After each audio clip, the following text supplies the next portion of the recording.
Hello everyone, so welcome to Stellar Learning Solutions. Today we are going to start a new series of Indian polity. जैसे कि आप सभी को पता होगा कि इंडियन पॉलिटी के बिना कोई भी कॉम्पिटिटिव एग्ज़ाम हम क्लियर कर ही नहीं सकते और ऐसा भी बोलते हैं कि अगर आप इंडियन पॉलिटी के क्वेश्चंस को छोड़ के जा रहे हो यानी कि आप ऑलरेडी आउट हो। ठीक है, so what are the important topics. देखो, पॉलिटी को जब भी हम पढ़ते हैं तो इसके कुछ जो टॉपिक्स हैं वो बहुत इंपॉर्टेंट हैं और वहाँ से क्वेश्चंस आता ही है। जैसे अगर मैं आपको इम्पॉर्टेंट टॉपिक्स की बात करूँ, so number 1 we have historical background of Indian constitution. ठीक है, इसमें क्या चीज़ें पढ़नी है हमें? इसमें हम पढ़ेंगे जो भी इम्पोर्टेंट अमेंडमेंट्स हैं, एक्ट्स हैं, ठीक है, जैसे रेगुलेटिंग एक्ट ऑफ 1773 से लेके देन चार्टर एक्ट की सीरीज आएंगी, देन मॉर्लेमेंटो रिफॉर्म है, उसके बाद से आपका मॉन्टेग चेम्सफोर्ड रिफॉर्म है, गवर्नमेंट ऑफ इंडिया एक्ट्स हैं, इंडियन काउंसिल एक्ट्स हैं। देन जो नेक्स्ट इंपॉर्टेंट टॉपिक आ जाता है number 2 which is very important from exam perspective is preamble. ठीक है, number 3 is your union and it's territory. Union and it's territory जो है that is defined in article 1 to 4। Number 4 which is very important topic that is citizenship, that is defined in article 5 to 11। Then इसके बाद जो next important topic है that is your fundamental rights. मतलब this is very very important topic, fundamental rights. Article की अगर हम बात करें so the article is defined from 12 to 35 and this is defined in part 3 of Indian Constitution. Subsequently, citizenship was defined in part 2 of Indian Constitution and part 1 is dealing with union and its territory. Next, fundamental rights के बाद है हमारा directive principle of state policy that is defined in article 36 to 51 and then part 4 and part 4A जो है वो आपका deal करता है फंडामेंटल ड्यूटी से विच इज आर्टिकल 51A। सो जब भी आप पॉलिटी को इस तरीके से सेक्शंस में डिवाइड करके पढ़ते हो your study becomes easier. So today we are going to discuss a very important topic that is preamble of the Indian constitution. Okay, what is preamble? क्या इसका बेसिक थीम है? लाइक जब भी हम प्रियम्बल को पढ़ते हैं तो हमें 2-3 चीज़ें अपने दिमाग में रख के इसको पढ़ना होता है। Like what are the source of inspiration, ठीक है, इसका सिग्निफिकेंस क्या है, like why it is important. Number 3 whether it is a part of constitution or not, क्या ये हमारे कॉन्स्टिट्यूशन का पार्ट है या नहीं है। नंबर 4 क्या इसको हम अमेंड कर सकते हैं, okay, whether it can be amended और not. So we will be trying to figure out all this question in this series और इसके बाद लास्ट में हम लोग प्रीवियस ईयर के क्वेश्चंस को भी देखेंगे। यूपीएससी में जो क्वेश्चंस पूछे गए हैं you will be able to answer those question and also I will be giving you an idea कि हाँ उन क्वेश्चंस को आपको किस तरीके से सॉल्व करना है। Clear? So let us start. So सबसे पहला जो इम्पॉर्टेंट पॉइंट है कि इज इट मैंडेटरी, क्या वो हर एक देश जिसके पास कॉन्स्टिट्यूशन है वेदर इट्स रिटन और unwritten, see it is not a fundamental practice. कुछ कंट्रीज प्रियम्बल को रखती हैं, कुछ नहीं रखती हैं। US was the first country, ठीक है, यूएस जो था that was the first country that talked about preamble, right, that talked about preamble. So जब हमारे कॉन्स्टिट्यूशन मेकर्स मिले, like our constitution makers met on 9th of December 1946 और इस दिन इन्होंने तय किया कि हमें हमारा कॉन्स्टिट्यूशन बनाना है. So this was the first meeting of the constituent assembly and subsequently on 13th of December 1946 Pandit Nehru, okay, our first president, Pandit Nehru, he drafted preamble and this was passed as an objective resolution. Okay, this was passed as an objective resolution. यानी कि हमारे objectives क्या होने वाले हैं जब हम अपने कॉन्स्टिट्यूशन को बना रहे हैं. ठीक है, हमारे गोल्स क्या हैं. इसीलिए गोरखनाथ केस में ये बोला भी गया था कि प्रियम्बल जो है it is reflecting the goals and ideas of the constitution makers, कि वो क्या चाहते थे कि हमारा कॉन्स्टिट्यूशन कैसा हो, क्या आइडियाज़ हैं उसके अंदर. When it was accepted like by the constituent assembly, so this was accepted on 22nd Jan 1950 and then it was introduced as preamble. So what is preamble? कोई भी बुक खरीदने जाते हो जब आप दुकान पे, दुकानदार आपको बोलता है ठीक है किताब देख लो, आप क्या देखते हो, उसमें इंडेक्स देखते हो, आप देखते हो कि अच्छा इस बुक में क्या क्या चीज़ें हैं. यू गेट एन आइडिया कि अच्छा ठीक है इस बुक में ये कंटेंट है और मुझे इस तरीके से इस बुक को पढ़ना है. So preamble is like the introduction. Preamble क्या है?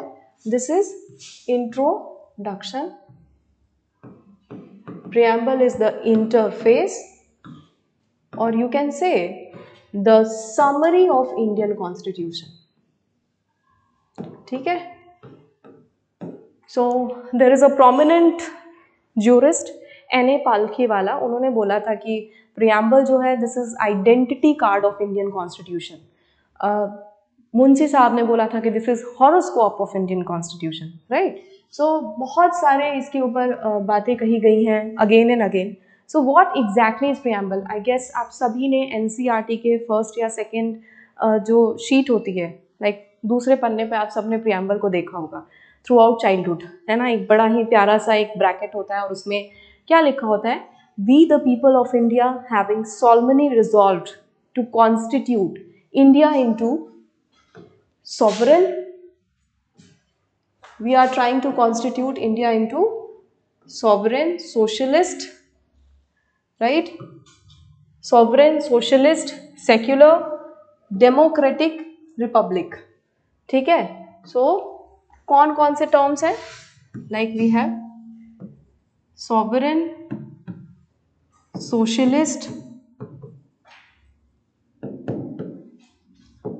third word is secular, then we have democratic and republic. So first of all what is sovereign? देखो sovereignty का literal meaning होता है supreme. ठीक है. और that means if this is India, so India is externally supreme. ठीक है. India क्या है? एक्सटर्नली सुप्रीम है और इंटरनली भी सुप्रीम है. ठीक है. डोमेस्टिक पॉलिटिक्स की अगर हम बात करें, whenever there is a conflict between the localites or maybe some insurgent groups and the government, it's the government which always prevails. Why? Because we have the sovereignty. और sovereignty का मतलब क्या होता है? The literal meaning is supreme. Now ये जो sovereignty का concept है, this has been derived from the writing of Hobbes. ठीक है. थॉमस हॉब्स ने sovereignty का concept सबसे पहले डिस्कस किया था. उसने क्या बोला था कि जब भी कोई स्टेट क्रिएट हो जाता है और उसके बाद कोई एक्सटर्नल स्टेट अगर आके उस स्टेट को कैप्चर कर लेता है, यानी कि वो क्या है? सॉवरेन है. Like whenever A state is created and if that state is captured by another state, that means the state which is capturing is sovereign one. ठीक है. So is sovereignty absolute? पहले तो देखो यही चीज समझने का है कि whenever we talk about politics and polity, nothing is absolute. Everything can be changed, it can be amended, it with respect to time and space. Because whenever we talk about political, right, जब भी हम politics की बात करते हैं या फिर political की बात करते हैं, political science और this is study of an situation with respect to time and space. तो समय के अकॉर्डिंग इसीलिए हमारे कॉन्स्टिट्यूशन को एक लिविंग डॉक्यूमेंट का दर्जा दिया गया है. So nothing is absolute. So Is India a sovereign state? Yes, India is a sovereign state, but there is something called R2P, responsibility to protect. Like ये यूनाइटेड नेशन सिक्योरिटी काउंसिल की एक responsibility है कि whenever there is intervention on human rights, जब भी human rights का intervention होगा, for example you all have heard about Syrian crisis, so वहाँ पे क्या है कि जो दूसरी ऑर्गेनाइजेशन है या फिर जो दूसरे देश हैं वो ह्यूमन राइट्स को बचाने के लिए वहाँ पे इंटरफेयर कर सकते हैं. नाउ इंटरफेयर करने के भी बहुत सारे तरीके होते हैं. सबसे पहले आप डेमोक्रेटिक मीन्स से आइए, आप 1-to-1 टॉक कीजिए, फिर उसके बाद भी अगर चीज़ें सॉर्ट आउट नहीं होती है then we will be going to the next step, that is your military aggression या फिर इकोनॉमिक सैंक्शंस वगैरह लगाएंगे. Clear? So that is sovereignty. Clear? Now next term is socialist. जो दूसरा टर्म था वो क्या था? Socialist. So what is socialist? What is Indian way of socialism? देखो इंडिया में तो बहुत तरह के सोशलिज्म की बातें हैं. Like we have Gandhian socialism, ठीक है, we have Fabian socialism, since Nehru ji was himself a Fabianist, वो खुद ही एक फेबियनिस्ट थे. Socialism is basically focusing on the concept of welfare state. ठीक है. So is communism also socialism? Many a times this question comes in our mind कि क्या communism भी सोशलिज्म है? See, communism is the violent form of socialism जब हम state को ही ओवरथ्रू करना चाह रहे हैं. बट इंडिया में हमारे यहाँ ऐसा नहीं है. We have democratic socialism. We have democratic socialism. What is democratic socialism? जब हम पीसफुल और ग्रेजुअल मीन्स से वेलफेयर क्रिएट करना चाहते हैं, जहाँ हम लोगों की जो बेसिक नेसेसिटी है उसको ध्यान में रख करके प्रॉब्लम को सॉल्व करना चाहते हैं. That is what? Democratic socialism और Gandhian socialism. Clear? So that is reflected in DPSP. ठीक है, डीपीएसपी आर्टिकल 36 ये खुद एक सोशलिज्म की बात कर रहा है. इसके अलावा हमारे पास बहुत सारे आर्टिकल्स हैं, जैसे equal protection of law, that is also a kind of socialism. Then equality in terms of law, okay, article 39 is there, article 39A is there, free legal aid to poor. So that is defined in our constitution. Now third term is, the next term is secular. So what is secular? See, secular का मतलब होता है there is a complete separation of, there is a complete separation of state from religion. ठीक है, क्या मतलब हुआ इसका? देखो, रिलीजन जो है this is my personal affair, okay, this is my private affair. But if you talk about state, this is a political affair. So इन दोनों का कोई भी लेना देना नहीं है. This is secular. So what is Indian way of secularism? See, we have the concept of dharma nirpeksh, we have the concept of neutrality, we have we respect every religion. So that is secularism. Clear? Next we talk about, like, we talked about sovereign, we talked about socialist, we talked about secular. Next term is democratic. So what is democratic? सी, जब भी हम democracy या फिर democratic term आता है तो वहाँ पे हमारे दिमाग में आता है कि हाँ जी, हमारे यहाँ जो नेता है उसको हम चुनते हैं. And we have equality in terms of elections because that is defined in article 325 and article 326. Article 325 बोलता है कि जब भी आप इलेक्शन की बात करते हो वहाँ पे आप कोई डिस्क्रिमिनेशन नहीं कर सकते हो on the basis of religion, race, caste, sex and place of birth. And Article 326 is specifically talking about universal adult franchise कि हाँ जी, जो भी 18 साल के ऊपर है उसको वोट देने का अधिकार है. So India was the first country, मतलब India gave this election rights or the voting rights to its citizen, it's one go. वहीं अगर हम दूसरे देशों की बात करें, so US, न्यूजीलैंड, ऑस्ट्रेलिया, यहाँ पे सबसे पहले विमेंस को वोटिंग राइट्स नहीं थे. Like they were the era of feminism, women suffrage movement start हुआ और फिर तब जा करके अमेरिका ने तो 140 साल के बाद से विमेन को राइट्स दिए थे, ठीक है. So we are fortunate enough that yes in India we have voting rights and we should use our voting rights in order to use our power to make the government clear, because ये बहुत ही unique feature है और आपको ये participation दिलाता है आपके law making process में. आपके कॉन्स्टिट्यूशन ने आपको स्पेसिफिकली दिया है that yes you are a part of governance, so we should use our this power. Clear. Now next term is republic. So what is republic? देखो रिपब्लिक की अगर हम बात करते हैं तो हमारे यहाँ जो हेड है ना वो क्या होता है, इलेक्टेड होता है. अब हेड कितने तरह का होता है, एक तो मोनार्की सिस्टम होती है. Now if you talk about monarchy, वहाँ पे किंग बिकम्स द हेड या फिर क्वीन. हमारे यहाँ we have president who is the head और precisely the nominal head of the state, and number 2 is your PM who is the real head, but they both are elected. ये दोनों क्या होते हैं, चुन के जाते हैं, यानी कि कोई भी पीएम या फिर प्रेसिडेंट बन सकता है. Even you can become president of India, right? Even you can become the PM of India. So that is a special feature of our constitution. समझ में आया? सो इसके अलावा ये जो प्रियम्बल है, ठीक है, सो ये जो चीज़ें अभी हमने डिस्कस करी वही सब चीज़ें यहाँ पे लिखी हुई हैं. जवाहरलाल नेहरू ने इसको सबसे पहली बार बताया था. Then we have these are the basic tenets कि ऑब्जेक्टिव रेजोल्यूशन में किन चीज़ों के ऊपर फोकस किया गया था.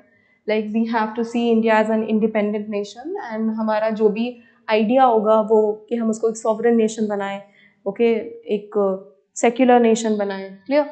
Next we talk about okay, so fundamental values की बात करता है. अब देखो यहाँ पे एक टर्म लिखा हुआ है बेरूबारी यूनियन केस, ठीक है. This happened in 1960.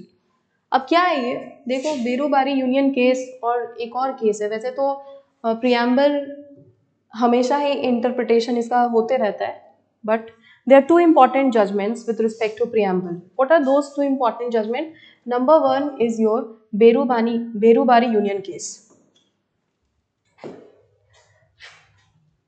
Why this is disturbing again and again? So Berubari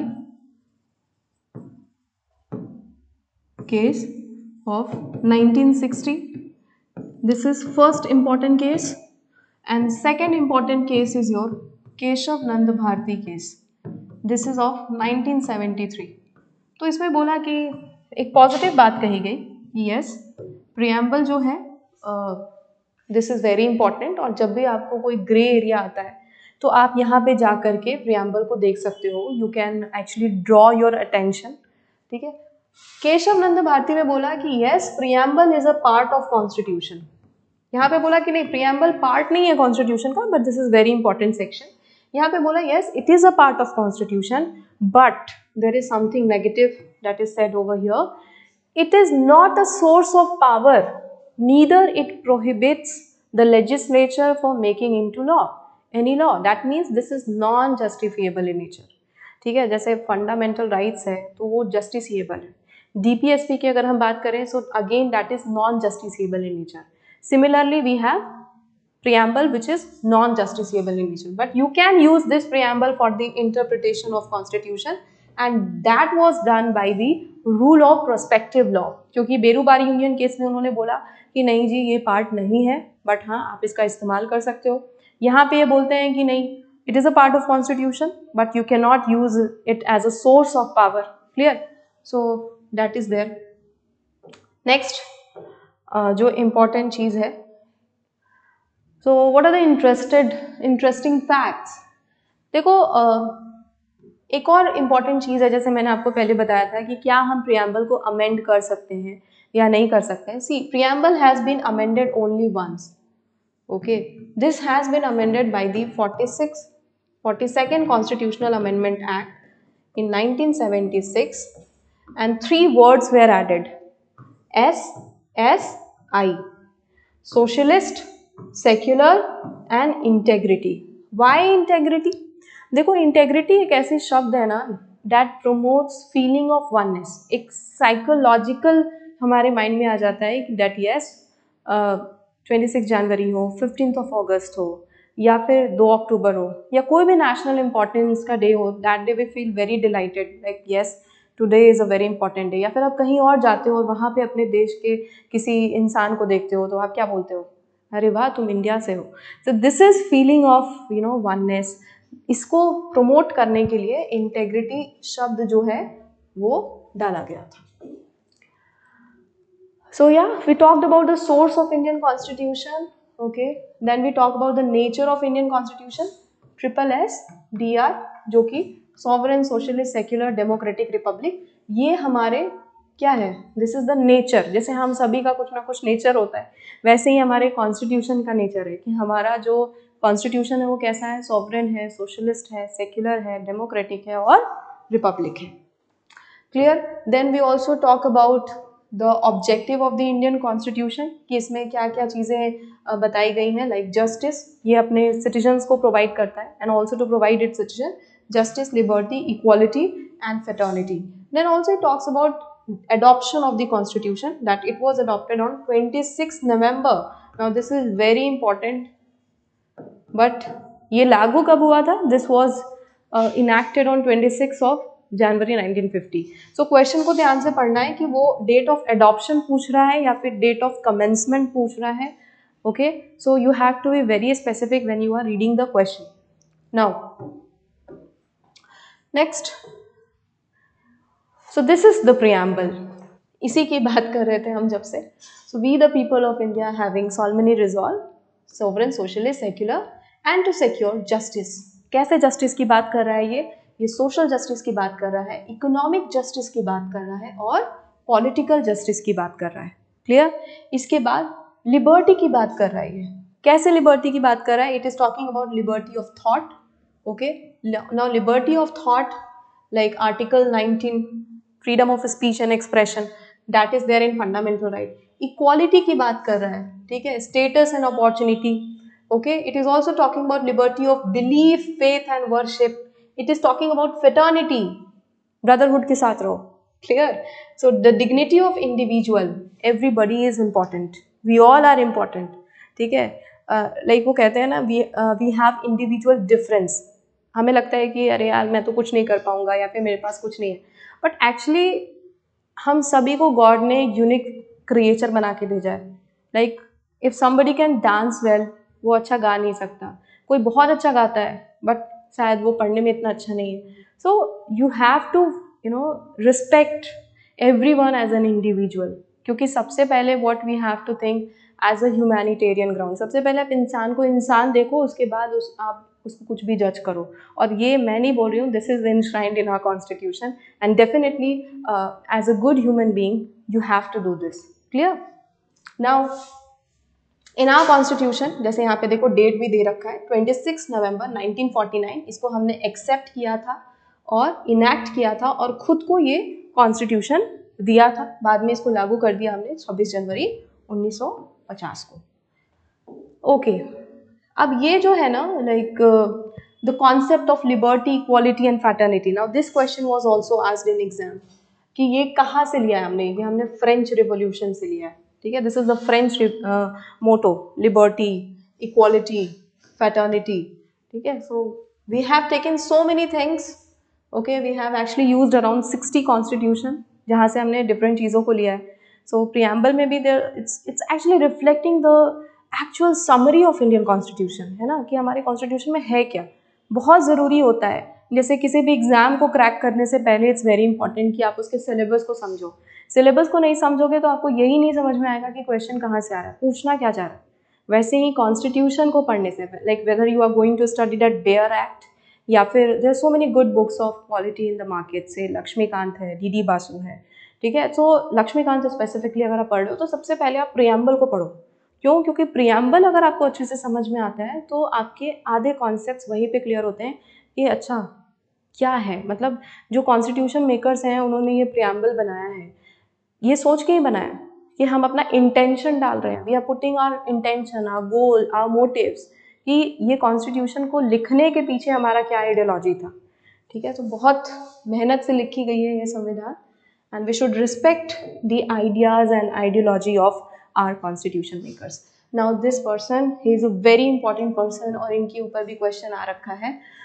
बेओहर Ram Manohar Sinha.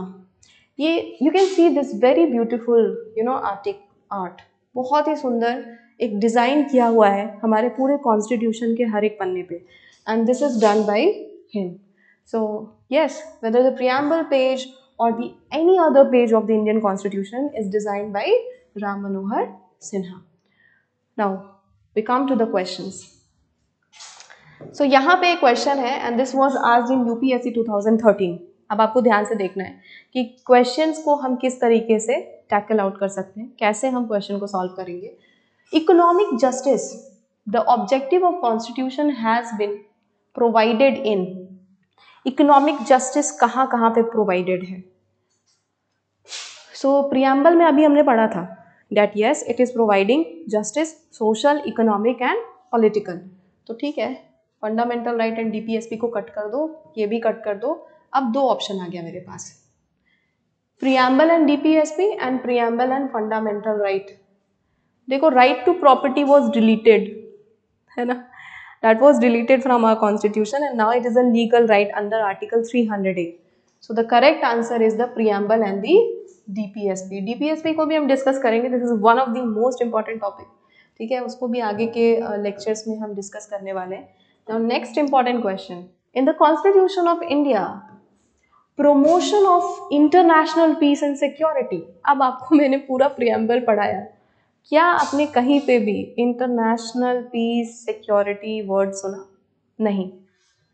तो preamble cut. 9th schedule no. Fundamental duties भी नहीं है. This is defined in DPSP. Okay, so ये 36 से 51 आर्टिकल जो है ये डीपीएसपी को डील करता है, and 51 is specifically talking about international peace and security. ठीक है. Now the idea of welfare state. देखो, why previous year question is important. क्यों बोलते हैं प्रीवियस ईयर क्वेश्चन को पढ़ो? यूपीएससी में 1982 में ये क्वेश्चन पूछा और 2015 में सेम क्वेश्चन वाज रिपीटेड. ऐसा नहीं है कि सारे क्वेश्चंस रिपीट होते हैं, but you actually get to know about the idea कि अच्छा किस तरह के क्वेश्चंस, लाइक एग्जामिनर चाहता क्या है आपसे. ठीक है. So the idea of welfare state has been enshrined in, is it preamble, is it DPSP, is it fundamental right, or is it 7th schedule? 7th schedule is talking about list system. Schedule भी मैं पढ़ाऊंगी, हमारे पास 12 schedule है, बहुत important है. Now that is also giving you a picture of Indian Constitution. Fundamental right में welfare state की बात as such directly नहीं की गई है. preamble में भी welfare state की बात नहीं की गई. Like it is talking about not directly, but DPSP में, like DPSP है क्या? This is actually instrument of instruction, कि सरकार को कानून किस तरीके से बनाना है ताकि वो लोगों के वेलफेयर को मेंटेन रखे. A good government is less government, okay, and more talking about the welfare of the people. ठीक है. So जब लोग खुश, तो यानी कि सरकार भी हमारी अच्छी है. So to uphold and protect the sovereignty, unity and integrity, this provision has been made in. Now this is very important question. Why this is very important? अभी आपको ये तीनों शब्द मैंने डिस्कस किया. We discuss this 3 words, right? We discussed about sovereignty, we discussed about unity, we discussed about integrity.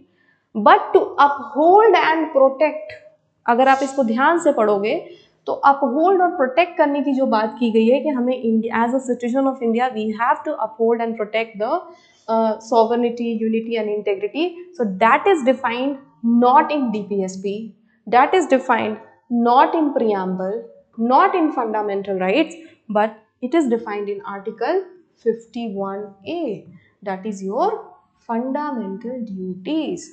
तो fundamental duties भी बहुत important है. तो देखो, जो मैंने आपको स्टार्टिंग में टॉपिक्स की लिस्ट बताई, चाहे वो आपका हिस्टोरिकल बैकग्राउंड हो, प्रियम्बल हो, यूनियन एंड इट्स टेरिटरी हो, फंडामेंटल राइट्स हो, या फिर DPSP हो, ये सारे टॉपिक्स बहुत इंपॉर्टेंट है, this are very important and this is actually going to provide you a base. मतलब what you will do, you know, if you are going to study about the constitutional bodies or the non-constitutional bodies or the reforms or the political process, if you don't know about the basic structure of the constitution, so this is the basic. और मुझे लगता है कि as an aware citizen ये ना सिर्फ competitive exams वालों को बल्कि हम सभी को इसके बारे में नॉलेज होनी चाहिए कि what we are very valued people, है ना. We are very lucky that we are born in a free nation. तो हमारे जो कॉन्स्टिट्यूशन मेकर्स थे उन्होंने हमारे लिए कितनी अच्छी अच्छी बातें वो लिख करके गए हैं and we should be aware about that. Clear. So अब अगर आप देखोगे you will be able to solve almost all the questions of preamble. हालांकि इसके अलावा और भी कई सारी चीज़ें होती हैं जो हम क्लास में डिस्कस करते हैं. Like we discuss the various cases with respect to preamble. We discuss so many questions. जैसे what we do here, like कोई भी टॉपिक करते हैं और उसके बाद उससे रिलेटेड जो भी प्रीवियस ईयर क्वेश्चंस होते हैं या फिर जो भी एक्सपेक्टेड क्वेश्चंस होते हैं उन सब का आपको टेस्ट प्रोवाइड किया जाता है. Like we will be having around 50 to 60 practice questions on preamble itself. So once you study a topic, आप उसका MCQ लगाओ, that's enough. This is the right way of approaching an exam. So yeah guys, that's all for today. Like we discussed the very important topic and कल हम एक नया topic discuss करेंगे. Hopefully will be discussing इसी जो important topics हैं इनमें से एक, and we will try to figure out all the important aspects as well. So thank you so much and please share and अपने दोस्तों के साथ भी शेयर करो, अपने फैमिली एंड फ्रेंड्स के साथ शेयर करो so that they can have a good overview of the constitution. Thank you so much. Bye bye.